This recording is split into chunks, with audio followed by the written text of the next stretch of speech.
नमस्कार, hello Hindi channel में आप सभी का स्वागत है।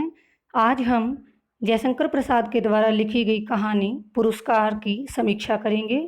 देखिए, किसी भी कहानी की समीक्षा को समझने से पहले हमें उस कहानी के सार को अध्ययन कर लेना चाहिए। अगर हमें उसका सार पता होगा तो हमें समीक्षा का प्रश्न बड़े अच्छे से समझ आएगा।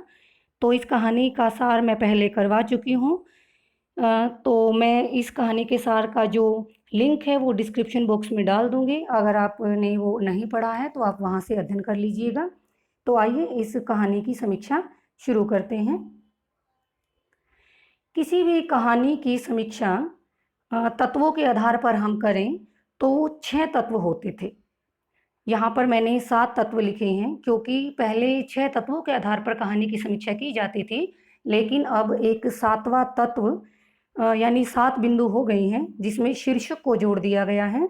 शीर्षक सबसे पहले लिखा जाएगा। तो अब कहानी की तत्वों के आधार पर अगर हमें समीक्षा करनी है तो उसके लिए 7 बिंदु निर्धारित किए गए हैं जो मैंने आपको यहाँ लिख कर दिखाए हैं। अब हम इनका विवेचन करेंगे। तो किसी भी कहानी के 6 तत्व माने जाते थे, अब जो 7 हो गए हैं। उन्हीं के आधार पर आज हम पुरस्कार कहानी का विवेचन करेंगे, समीक्षा करेंगे। तो सबसे पहला तत्व है शीर्षक। देखिए, किसी भी कहानी का जो शीर्षक है वो उसका सबसे पहला उपकरण माना जाता है, यानी शीर्षक से ही शुरुआत होती है। शीर्षक में स्पष्टता होनी चाहिए, सरलता होनी चाहिए, वो संक्षिप्त होना चाहिए, विषय के अनुकूल होना चाहिए और जिज्ञासा से भरा हुआ होना चाहिए। जैसे हम पुरस्कार कहानी को अगर हम देखते हैं तो पुरस्कार जो शीर्षक है वो बड़ा सरल है और संक्षिप्त है। उसे पढ़कर पाठक के अंदर एक जिज्ञासा भी उत्पन्न होती है कि वो जानना चाहता है कि क्या पुरस्कार मिला होगा और किस कार्य के स्वरूप उसको पुरस्कार प्राप्त हुआ। तो पाठक के अंदर ये जानने की इच्छा बनी रहती है। तो हम कह सकते हैं कि पुरस्कार जो शीर्षक है वो विषय के अनुकूल है। ये था पहला तत्व। दूसरा है कथानक, कथावस्तु। कहानी का कथानक जो है, पुरस्कार कहानी का कथानक हमें ऐतिहासिक लगता है, इतिहास पर आधारित है, परंतु इस कहानी के कथानक में ऐतिहासिकता जरूर है परंतु कल्पना का मिश्रण ज़्यादा है। ऐतिहासिकता के साथ कल्पना का मिश्रण करना जयशंकर प्रसाद की एक अपनी अलग विशेषता है। इस कहानी में हम देखते हैं कि जो कौशल राज्य है उसके अंदर एक वीर देशभक्त सिंहमित्र था। उस सिंहमित्र की पुत्री मधुलिका और मगध राज्य के राजकुमार अरुण की प्रेम कथा का वर्णन किया गया है। मधुलिका राजकुमार अरुण के प्रणय यानी प्रेम निमंत्रण को स्वीकार करके उसकी इच्छा अनुसार अपने कौशल राज्य के विरुद्ध एक बार उस षड्यंत्र में भागीदार बन जाती है, उसका साथ देने को तैयार हो जाती है, परंतु उसकी अंतरात्मा उसे धिक्कारती है। वो मन ही मन सोचती है कि वो उस वीर बहादुर सिंहमित्र की पुत्री है जिसने मगध के द्वारा आक्रमण किए जाने पर कौशल राज्य की रक्षा की थी। जब उसको ये स्मरण आता है तो वो उसकी अंतरात्मा उसे धिक्कारती है और वो अंततः आखिर में उस सारे षड्यंत्र का पर्दाफाश राजा के सामने कर देती है और अपने राज्य की रक्षा करती है। तो राजा के द्वारा जो मगध का राजकुमार जिसने षड्यंत्र रचा था उसको बंदी बना लिया जाता है और उसको प्राणदंड दिया जाता है। तो राजा मधुलिका को भी पुरस्कार के स्वरूप में कुछ मांगने के लिए कहता है। तो मधुलिका प्राणदंड मांगती है, राजा से पुरस्कार के रूप में क्या मांगती है? प्राणदंड मांगती है। तो इस कहानी में लेखक ने प्रेम पर कर्तव्य की विजय दिखाई है जो बड़ा ही मार्मिक वर्णन है, हृदय को छूने वाला वर्णन दिखाया है। तो हम कह सकते हैं कि इस कहानी की कथा वस्तु संक्षिप्त है और संक्षिप्त होने के साथ साथ वो भाव से युक्त है, सरल है और कथानक के द्वारा लेखक कर्तव्य और प्रेम के द्वंद्व को दिखाया है और अंततः लेखक ने प्रेम पर कर्तव्य की विजय को ही दिखाया है। तो ये था इस कहानी का कथानक। हम कह सकते हैं कि कथा वस्तु के आधार पर ये बड़ी ही उपयुक्त कहानी है। अगला हमारा बिंदु है पात्र चरित्र चित्रण। देखिए, मैंने इकट्ठा पात्र चरित्र चित्रण इसलिए लिखा है कि कहीं कहीं पर ये पात्र योजना लिखा हुआ होता है और कहीं पर ये चरित्र चित्रण लिखा होता, दोनों एक ही बात है, तो हम इसको एक साथ ऐसे लिख सकते हैं, पात्र चरित्र चित्रण। अब इस कहानी में हम देखते हैं कि मधुलिका और अरुण दो मुख्य पात्र हैं। मधुलिका जो एक वीर बाला है, कहानीकार ने उसके चारित्रिक अंतर्द्वंद्व को उद्घाटित किया है। मधुलिका इस कहानी की नायिका है। वह देशभक्ति और सच्चे प्रेम की साक्षात मूर्ति है। उसमें जहाँ एक और एक प्रेमिका का कोमल हृदय दिखाया है, वहीं दूसरी ओर उसमें देश प्रेम की भावना को भी दिखाया है। अपनी जन्मभूमि कौशल की रक्षा में वीरगति प्राप्त करने वाले उस अपने महान पिता सिंहमित्र के जो मानवीय संस्कार हैं वो मधुलिका में दिखाए हैं। कर्तव्य और प्रेम से उत्पन्न जो अंतर्द्वंद्व मधुलिका के अंदर चलता है, उससे उसके चरित्र का विकास होता है और उसके चरित्र की यही महिमा लेखक ने इस कहानी में दिखाई है कि वो मधुलिका एक स्वप्रेरित, अपनी ही प्रेरणा से और स्वयं से ही संचालित होने वाला चरित्र है। उसी प्रकार हम देखते हैं कि कहानी का जो दूसरा प्रमुख पात्र यानी कहानी का नायक मगध का राजकुमार अरुण है, वह भी एक सच्चे प्रेमी के रूप में चित्रित हुआ है। तो ये पुरस्कार कहानी एक चरित्र प्रधान कहानी है। इनके अतिरिक्त जो कौशल के महाराज हैं और जो मंत्री हैं, जो गौण पात्र हैं, गौण पात्र होने के बावजूद भी उनका चरित्र चित्रण बड़ा ही प्रभावशाली बन पड़ा है। तो चरित्र चित्रण की दृष्टि से भी एक ये उपयुक्त कहानी है। अगला हमारा बिंदु है संवाद, जिसे हम कथोपकथन भी कहते हैं, कथन उपकथन। अब पात्रों की जो पारस्परिक बातचीत होती है, आपस में जो बातचीत होती है, उसे हम कथोपकथन कह देते हैं या उसे हम संवाद भी कहते हैं।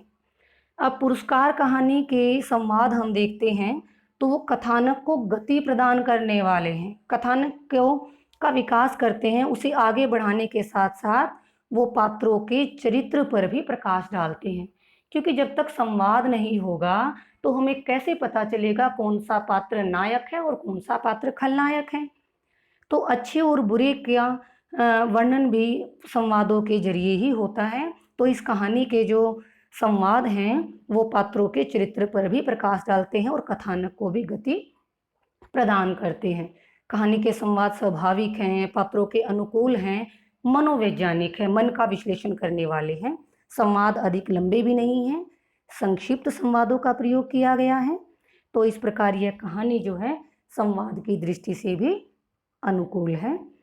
अगला हमारा बिंदु है देश काल और वातावरण। देखिए, देश काल और वातावरण से अभिप्राय है कि जो समय और स्थान है और जो परंपराएं हैं उनका वर्णन। देश काल और वातावरण से अभिप्राय हम कह सकते हैं कि कहानी के समय, स्थान और परंपराओं के वर्णन से है।